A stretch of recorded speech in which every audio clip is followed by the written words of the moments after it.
Indirect storytelling in video games has become pretty popular over these past few years. If you're not familiar, indirect storytelling is a style of storytelling in video games that instead of directly telling the player the story, instead leaves it to the player to find out on their own through environmental clues, NPC dialogue, or even item descriptions.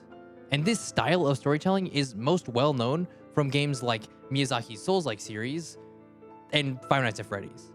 And funnily enough, I think these two series perfectly exemplify the good and the bad of this style of storytelling.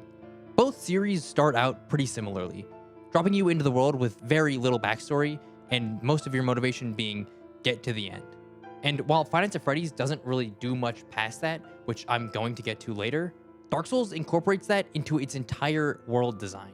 Despite not knowing anything about the world when you enter it, you can guess a lot of information based on the world around you.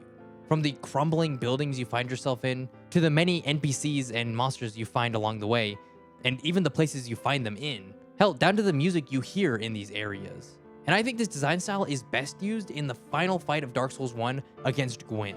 See, throughout all of Dark Souls 1, you hear a lot about Gwyn. He was the powerful lord of the kingdom you're exploring throughout the whole game. He led giant armies of powerful soldiers. Hell, in the first cutscene of the game, you see him kill a dragon out of the sky by throwing a lightning bolt at him.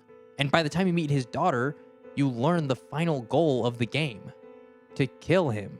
And that seems like a daunting task at the time. The whole game is designed around making you feel weak and powerless.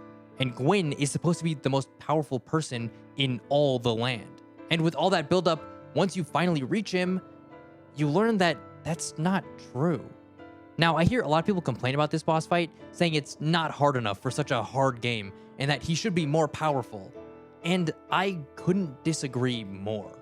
This isn't the Gwyn you've been hearing about. This isn't the Gwyn from the stories. This Gwyn is weakened, sealed away to defend the bonfire, and has lost his mind in the process. He's not the powerful lord he once was. He's tired. And this shows in his theme. While most other bosses in the game have these big, bombastic battle themes, Gwyn's is notably slow, almost melancholic. And it's because this isn't some triumphant victory, it's a mercy killing of a once great man who at this point just wants to rest. It's such a sad story, and it's told with so few words, and is one of Dark Souls and Miyazaki's best moments.